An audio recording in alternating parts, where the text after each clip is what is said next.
Are you guilty of scrolling Instagram and seeing a particular pose or a dog's expression and wanting to capture that too, before really stopping to think if that was a nice experience for the dog or not? Today's episode might make you uncomfortable, but I challenge you to take a listen and then keep in mind all that you hear for your future photo shoots. Personally, I'll be trying to help my clients to recognize stress in their dogs by simply pointing out when their dog is happy and only capturing those moments. That's my big takeaway from this interview. And if that doesn't quite make sense, definitely have a listen and all the pieces should come together. Just quickly, if you're looking for a reference for positive pet poses, you can head on over to the site to download our free PDF pet poses that sell.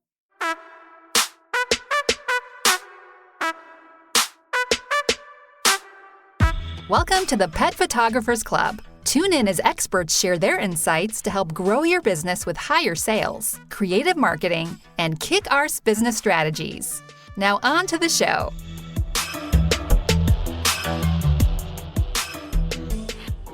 Hello and welcome back to the Pet Photographers Club. I'm Kirsty McConnell and today I'm chatting to Mikkel Becker of Fear Free Pets. Welcome to the club, Mikkel.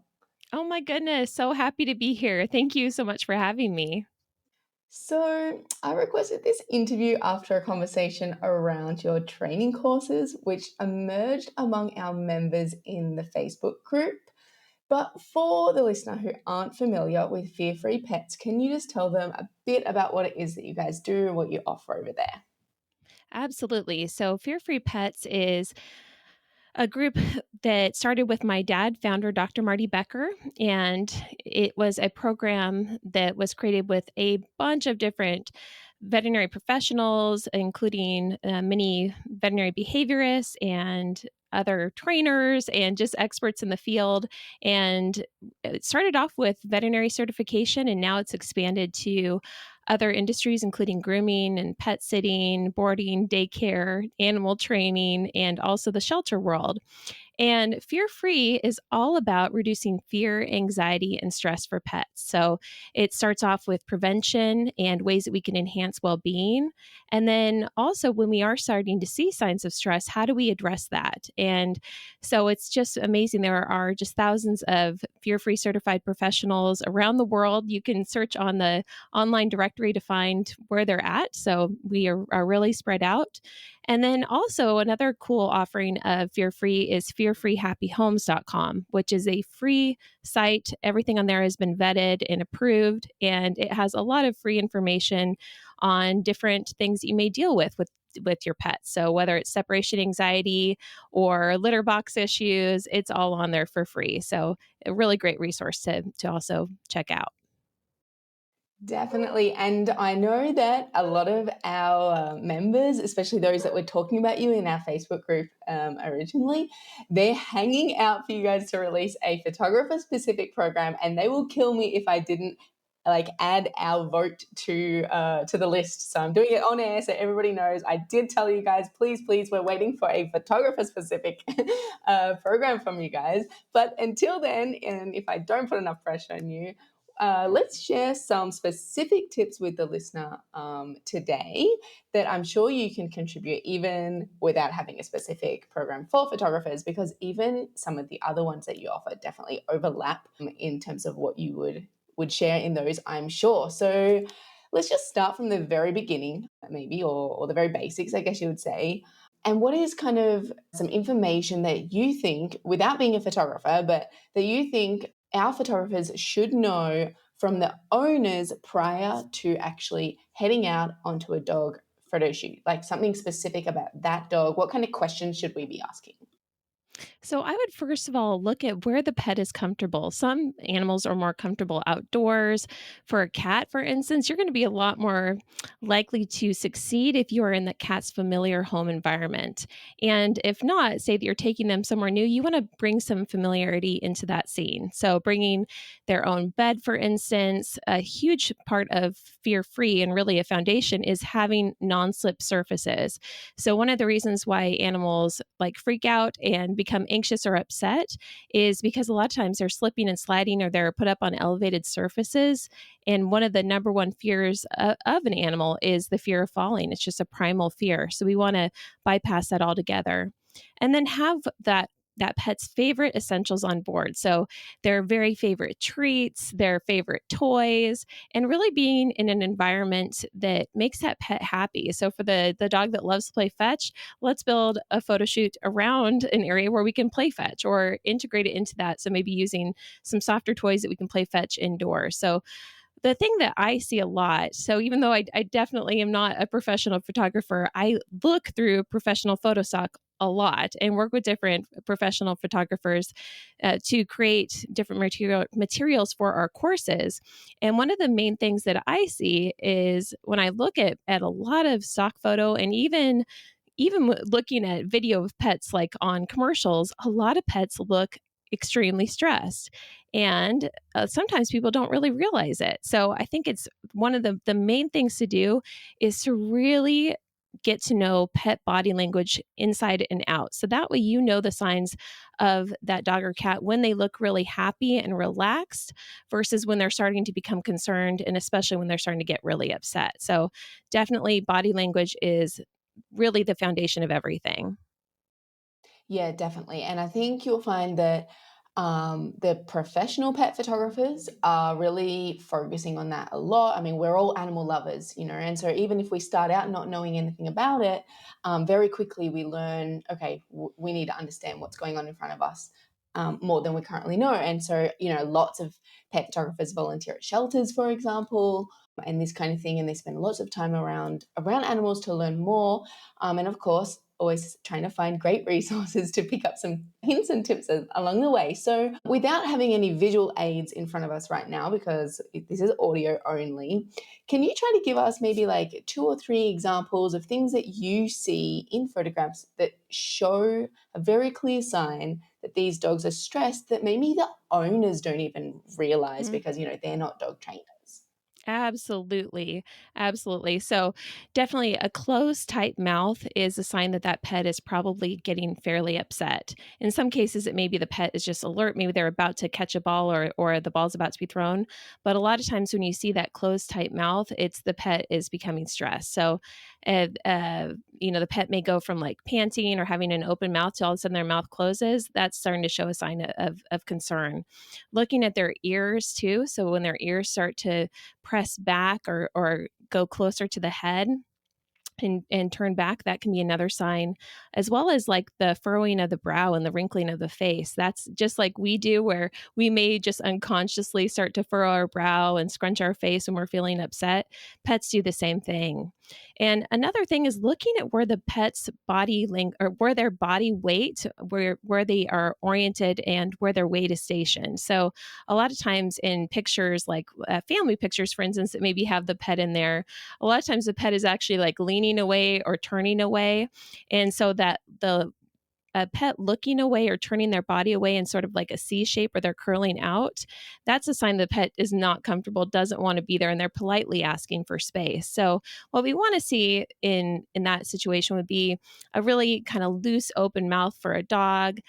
For a cat, you want to see just like those nice almond eyes rather than the rounded eyes that and dilated pupils, which show fear. And then you also want to look for when their body weight looks like it's evenly balanced. So they actually want to be there. Or not only are they like just oriented like with their body weight, balanced throughout, but ideally they're even leaning into the person. That's a sign like, wow, that pet's really enjoying that interaction. So I think of like the dog that's kind of leaning into the petting or, is soliciting some of that affection. That can be helpful too. And I always look at their eyes as well. So sometimes the pet may lick the person, but it's more of a nervous lick, like an appeasement gesture versus like, oh, I'm really happy, excited to be here, like love you so much. That's going to look a little bit different than the pet that's nervously trying to get away and maybe doing a behavior like that just out of nervous anxiety. And so you really look at the eyes and for a dog, I'm sure that I'm talking to professionals here, so you all know the difference between like a soft eye versus a hard eye. So when we look at a soft eye, it's just, really, really kind of relaxed looking. Pupils are normal for the light. And a lot of times you can still see the color of the eye versus a pet that's becoming upset. Their eyes are going to usually start to dilate. And so you see the eye starting to look hard, or you see the whites of the eyes starting to show on a dog. Those are some signs of concern that I would be aware of. Yeah, okay. So so many things to break down here. But let's start with one thing that came to my mind just now.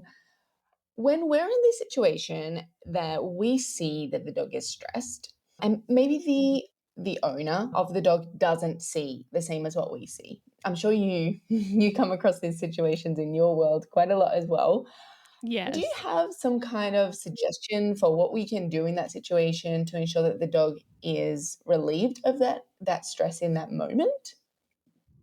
Yeah, so sometimes it's like talking through the body language and saying, we want this to translate well, on camera and for the picture. So what we're really looking for is your pet, having that open mouth smile, or like, the ears being up and forward. That's going to translate a lot better, in a picture versus a pet whose ears are starting to go back, or who is starting to show that furrow brow, the closed mouth, things like that. So sometimes we can talk through specifics of body language, and then also asking them, what does your pet do when they're really happy? So sometimes I'll just ask a person, like, what does your pet do when they're feeling happy?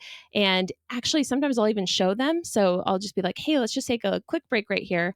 And so that might be where we toss some treats, play a find it game. So it's like find it, and we're tossing some treats on the ground for them to move around.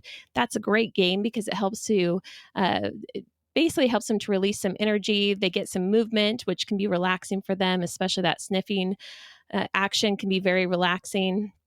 And then also trying to bring out something that they really like. So whether it's favorite treats or toys, so getting them back in that happy, relaxed state. And I always think of, like, when I think of a stress pet, I think of like the costume, for instance. So maybe it's like a Christmas photo with the dog with the, they're having the Santa hat or the reindeer antlers. Like, let's take anything like that off, and then we can slowly start to put that on the pet if it's appropriate. But we want to make sure that they're staying happy throughout. And if we start to see signs of stress, we're going to go back to an earlier state. So a lot of times when we get that pet in that happier state, we can say, hey, look at his ears, or look at his eyes, look at his tail. That's what we want to see. So right there, that's what we're looking for. So and for some pets, you can see certain areas of their body that are easier to hone in on than others. So for a dog with big ears, for instance, like our family's dog Cutie Pie, he has huge ears, so expressive with his ears. So his ears would be a great thing to really focus in on. So when he's starting to feel uncomfortable, his ears are going to start shifting back, or they're going to start kind of drooping lower on his head, or towards the back of his neck. Versus when he's really happy and excited, and in that good state that we want, his ears are going to be more forward. And also, for some dogs, they're really expressive with their tail, or maybe even looking at where their weight is stationed, where they're leaning. So things like that can be really helpful. And so once we see those signs and get that pet back to that happy place, then we can start to really build on those signs of happiness that we see in that pet, point that out to them and say, yeah, that's what we're looking for right there. So that's what we want to capture on film. So uh, hopefully that gives you some ideas there. But that's kind of what I do in terms of training that I think could definitely translate into taking pictures as well. No, definitely. And as you was walking us through all of that, Michaela, I was picturing myself in my own photo shoots, and something that I instinctively do, which most pet photographers would do as well, I'm sure, is when I see the dog looking a bit like, this is getting a bit much, straight away, it's always like, all right, guys, let's just keep moving. And, we break it up by movement, which is easily do on a on location shoot, get the dog up, move them to a new location. But even in studio, for the studio photographers, they could totally do, find it game or anything like that to mix it up as well. The part that I don't normally do, and that actually we should all aim to do to kind of help pets in general, I suppose, is point out to the owners, like you were just saying, like pointing out, why I'm moving and what I'm looking for, rather than finding the negatives, like, oh, I don't want to capture this because he looks stressed. Instead, just moving, making them look getting them happy again, and then pointing that out. It's such a powerful thing to be able to educate the owners in the same way as well. So that's a great tip, and definitely something that I'm going to be doing moving forward in my own photo shoots whenever I'm back in Australia next anyway. And I hope that the listener does as well. So that's great that you pointed that out. There was a bunch of other things that you mentioned earlier on as well that really grabbed my attention. Some things that you pointed out in terms of expressions that we can keep an eye out for, which are actually, I've noticed some of those are kind of almost trendy to capture for photographers at the moment. And I want to dive into that a bit deeper in the second half of this episode for the members. And I also want to talk about dogs that get over excited and what we can do in that situation as well, because that's definitely something we see when we start pulling out treats and toys and then we're overstimulating them. So being able to calm them down again in a safe and happy way would be, yeah, really great to hear some tips from you on that. But let's save all of that for the second half of this interview, which does just go to the members. So let's wrap up part one. But before I do, how can the listener find you and what it is that you guys do at Fear Free Pets? So you can find me on Instagram or Facebook. And also, I have a podcast that's presented by Fear Free Happy Homes that's called Happy Paws. So check out the podcast Happy Paws. And also, you can check out the websites fearfreehappyhomes.com and fearfreepets.com. And we have some great certifications on there. And definitely, there are some, like even like the pet sitting one, that might be valuable to go through. Even though we don't have a pet photography one yet, I love that idea. And I definitely will give that to the team, and hopefully we can do that sometime in the future. But there are definitely courses out there that I think could be valuable as well. Yeah, definitely. And I know some of our members have actually undertaken some of your other courses as well and have contributed in that conversation we were having that first let me know that you even existed. And they have said that it was really beneficial. So definitely for the listener, go and check out those courses that are available. If you do think you need a bit of help understanding, dog behavior and how to create a really stress-free environment at your shoots, and definitely very, very valuable. So go and check that out. But that's it for part one. If you did miss anything, of course, I have taken all the notes for you. So you can just head over to the petphotographersclub.com/podcast and do a little search in there for Mikkel, and you will find this episode pretty easily and get all the notes in there. If you are a member of the club, you can continue listening to part two of this episode in the member zone. Don't forget, if you're not a member, you can join today. It's just $10 a month and you get heaps of perks, including being able to hear the end of this episode.